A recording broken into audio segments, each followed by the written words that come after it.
Welcome to my channel. നമ്മൾ ഇന്നത്തെ current അഫെയർസാണ് പഠിക്കാൻ പോകുന്നത്. അപ്പോൾ ക്ലാസ്സിലേക്ക് കിടക്കാം. മെയിനായിട്ട് ഇന്നത്തെ കറണ്ട് അഫെയർസ് ആയിട്ടുള്ളത് ബജറ്റ് തന്നെയാണ്. അപ്പോൾ ബജറ്റിൻ്റെ കുറച്ച് കാര്യങ്ങൾ ഞാൻ ഇതിൽ ഇൻക്ലൂഡ് ചെയ്തിട്ടുണ്ട്. ഡീറ്റെയിൽ ക്ലാസ് വരും ദിവസങ്ങളിൽ നമുക്ക് പ്രതീക്ഷിക്കാം. അപ്പോൾ ക്ലാസ്സിലേക്ക് കിടക്കാം. ജീവനക്കാരുടെ ശമ്പള പരിഷ്കരണ കുടിശ്ശികയുടെ 2 ഗഡു മാർച്ചിനകം കൊടുക്കുമെന്ന് പറയുന്നുണ്ട്. ലൈഫിലൂടെ 1 ലക്ഷം പേർക്ക് കൂടി വീട് നൽകാൻ 1160 കോടി. മുണ്ടക്കൈ ചൂരൽമല പുനരധിവാസം നടപ്പിലാക്കാൻ 750 കോടി. ജീവനക്കാർക്കും പെൻഷൻകാർക്കും 1 ഗഡു DR ഏപ്രിലിൽ കൊടുക്കുന്നുണ്ട്. പിന്നെ ഭൂനികുതി 50% കൂട്ടിയിട്ടുണ്ട്. ഇലക്ട്രിക് വാഹനങ്ങൾക്കും നികുതി വർധനവ്. കിഫ്ബി റോഡിന് ടോൾ വരുമെന്ന് ബജറ്റിൽ പറയുന്നുണ്ട്.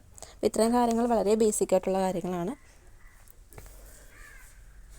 കോർപ്പറേറ്റ് ഇൻസോൾവൻസി റെസൊല്യൂഷൻ പ്രോസസ്സിൻ്റെ അതായത് CIRP കാര്യക്ഷമത വർദ്ധിപ്പിക്കുന്നതിന് ലക്ഷ്യമിട്ടുള്ള ഒരു പുതിയ ചട്ടക്കൂട് insolvency and bankruptcy board of India നിർദ്ദേശിച്ചിട്ടുണ്ട്.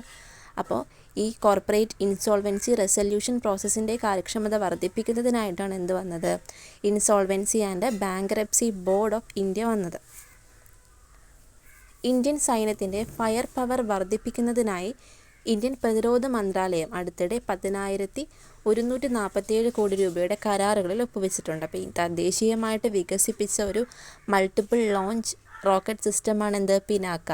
അപ്പോൾ അതിനായിട്ട് നൂതന യുദ്ധോപകരണങ്ങൾ വാങ്ങുന്നത് ഈ കരാറുകളിൽ ഉൾപ്പെടുന്ന ഒരു കാര്യമാണ്.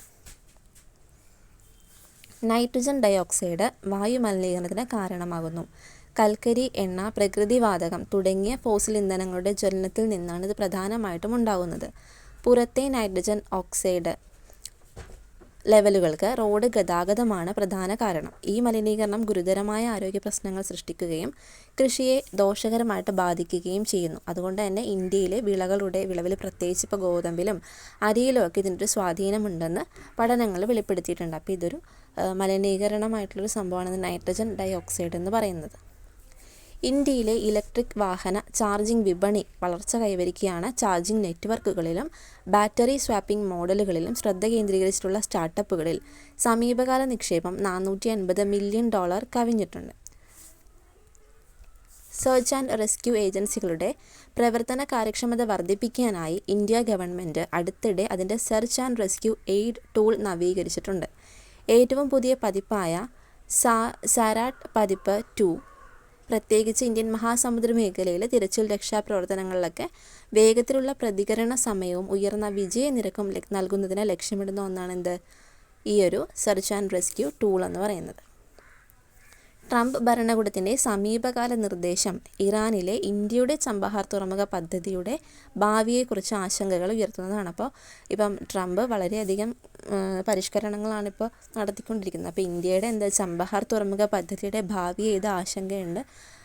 ഇതിനെ എന്തെങ്കിലും ഗുരുതരമായിട്ട് ബാധിക്കുമോ എന്നോർത്തിട്ട് ഇന്ത്യ ആശങ്കപ്പെടുന്നു എന്നാണ് പറയുന്നത്. അപ്പോൾ ഇറാൻ്റെ ആണവ അഭിലാഷങ്ങളും സൈനിക പ്രവർത്തനങ്ങളും തടയുന്നതിന് മേൽ സമ്മർദ്ദം വർദ്ധിപ്പിക്കുക എന്ന ലക്ഷ്യത്തോടെയുള്ള വിശാലമായ തന്ത്രത്തിൻ്റെ ഭാഗമാണിത്. അടുത്തിടെ ഭോപ്പാലിലെ ജില്ലാ കളക്ടർ എല്ലാ പൊതു ഇടങ്ങളിലും ഭിക്ഷാടനം നിരോധിച്ചിട്ടുണ്ട്. അപ്പോൾ ഇൻഡോർ സമാനമായ നടപടികൾ അവതരിപ്പിച്ചതിന് തൊട്ടു പിന്നാലെയാണ് ഈ തീരുമാനം. അപ്പോൾ അടുത്തിടെ ഭിക്ഷാടനം എവിടെയാണ് നിരോധിച്ചതെന്ന് ചോദിച്ചാൽ ഭോപ്പാലിലാണ്. ഇന്ത്യൻ ബഹിരാകാശ ഗവേഷണ സംഘടന അടുത്തിടെ ഹൈദരാബാദിലെ IIT അവരുടെ finite element analysis of structures സോഫ്റ്റ്വെയറിൻ്റെ ഏറ്റവും പുതിയ പതിപ്പ് പുറത്തിറക്കിയിട്ടുണ്ട്. 2024 സെപ്റ്റംബറിൽ പൂനെക്കടുത്തുള്ള കോറിഗഡ് കോട്ടയിൽ ബ്രയോലിപ്പസ് ബാരദിക്കസ് NSP എന്ന പുതിയ ഇനം വാട്ടർ ചെള്ളാണത് ബ്രയോലിപ്പസ് ബാരദിക്കസ് എന്ന് പറയുന്നത് എന്താണ്? വാട്ടർ ചെള്ളാണ്. അത് എവിടെയാണ് കണ്ടുപിടിച്ചത്? പൂനെക്കടുത്തുള്ള കോറിഗഡ് കോട്ടയിലാണ്. പഞ്ച്കുലയിലെ ബർവാലിയിലും റായ്പൂർ റാണിയിലും സ്ഥിതി ചെയ്യുന്ന കോഴി ഫാമുകളിലൊരു അസുഖം രൂക്ഷമായിട്ട് പടർന്നു പിടിക്കുന്നുണ്ട്. അതാണ് റാണിഖേത്ത് രോഗം. ഏത് ജീവിയെ ബാധിക്കുന്നു എന്ന് വെച്ചാൽ കോഴിയെ ബാധിക്കുന്ന രോഗമാണ്. ഏത് മന്ത്രാലയമാണ് പ്രസാദ് പദ്ധതി ആരംഭിച്ചതെന്ന് ചോദിച്ചാൽ ആൻസർ ടൂറിസം മന്ത്രാലയമാണ്. വാർത്തകളിൽ കണ്ടിരുന്ന ബ്രയോലിപ്പസ് ബാരദിക്കസ് ഇപ്പോൾ പഠിച്ചുള്ളത് വെള്ളച്ചിള്ള്. ഇനി അടുത്തിടെ വിജയ് ദുർഗ് എന്ന് പുനർനാമകരണം ചെയ്യപ്പെട്ട ഫോർട്ട് വില്യം സ്ഥിതി ചെയ്യുന്ന ഇന്ത്യൻ നഗരമാണ് കൊൽക്കത്ത. ഫോർട്ട് വില്യം എവിടെയാണ്? കൊൽക്കത്തയിലാണ്. വിജയ് ദുർഗ് എന്നതിൻ്റെ പേര് മാറ്റിയിട്ടുണ്ട്. അടുത്തിടെ വാർത്തകളിൽ കണ്ട സ്ട്രൈക്കർ എന്താണ്? സ്ട്രൈക്കർ എന്ന് പറഞ്ഞാൽ നമ്മുടെ കാലാൾപ്പട യുദ്ധവാഹനത്തെയാണ് സ്ട്രൈക്കർ എന്ന് പറയാം. ഇനി ബജറ്റുമായിട്ട് ബന്ധപ്പെട്ടൊരു കാര്യമാണ് വരുന്നു കെയർ ഹോം. ഒഴിഞ്ഞു കിടക്കുന്ന വീടുകൾ കുറഞ്ഞ നിരക്കിൽ വിനോദസഞ്ചാരികൾക്ക് പദ്ധതികൾക്ക് 5 കോടി കൊടുക്കുന്നു എന്ന് പറയുന്നു. കെയർ ഹോം എന്ന് പറഞ്ഞാൽ എന്താണ്? ഒഴിഞ്ഞു കിടക്കുന്ന വീടുകൾ കുറഞ്ഞ നിരക്കിൽ വിനോദസഞ്ചാരിക്ക് കൊടുക്കുന്നതിനാണ് കെയർ ഹോം. അതൊരു പുതിയൊരു കാര്യമാണ്, ഈ ബജറ്റിൽ വന്നിരിക്കുന്നൊരു കാര്യമാണ്. റിപ്പോ നിരക്ക് കുറച്ച റിസർവ് ബാങ്ക് 6.5% നിന്ന് എത്രയാക്കി? 6.25 മാറ്റിയിട്ടുണ്ട് റിപ്പോ നിരക്ക്. ഈ റേറ്റൊക്കെ എപ്പോഴും ചോദിക്കാറുള്ള കാര്യമാണ്. ഇനി ഒരു ഓട്ടോബയോഗ്രഫിയാണ്. ഹോപ്പ് എന്ന ഓട്ടോബയോഗ്രഫി ആരുടെയാണെന്ന് വെച്ചാൽ ഫ്രാൻസിസ് മാർപ്പാപ്പയുടേതാണ്. ഇത് 80ഓളം രാജ്യങ്ങളിലിപ്പോൾ അത് പ്രസിദ്ധീകരണം ആരംഭിച്ചിട്ടുണ്ട്. സന്തോഷ് ട്രോഫിയിൽ കൈവിട്ട ഫുട്ബോൾ കിരീടം ദേശീയ ഗെയിംസിൽ തിരിച്ചുപിടിച്ച് കേരളം ചാമ്പ്യന്മാരായിരിക്കുകയാണ്. അപ്പോൾ സന്തോഷ് ട്രോഫിയിൽ നമുക്ക് കിട്ടിയില്ല. അപ്പോൾ എന്താണ്? ദേശീയ ഗെയിംസിൽ കേരളം ചാമ്പ്യന്മാരായിട്ടുണ്ട്. അതിൻ്റെ വേദി ഉത്തരാഖണ്ഡാണെന്ന് നമുക്കറിയാം. അപ്പോൾ ഈ ഒരു ഇമേജ് ഒന്ന് മനസ്സിൽ വയ്ക്കുക.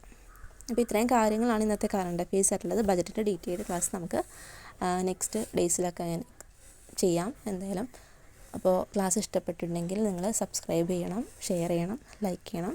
Thank you.